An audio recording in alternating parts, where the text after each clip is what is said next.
Hi అందరికీ హోళీ పండుగ శుభాకాంక్షలు. హోళీ పండుగను గురించి కొన్ని కథలు ప్రాచుర్యంలో ఉన్నాయి.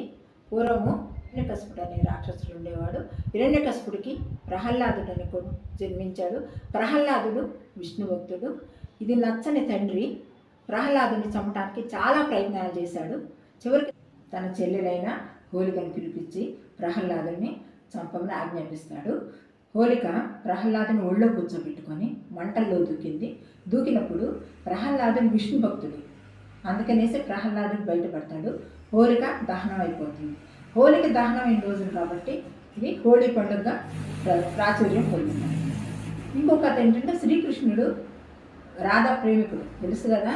రాధని ఆట పట్టించడానికి శ్రీకృష్ణుడు పూలు వసంతం చల్లుతున్నాడు కాబట్టి ఆ రోజు వసంతోత్సవంగా కూడా పేరు వచ్చిందని చెప్తున్నాం. నచ్చినట్టయితే మీకు లైక్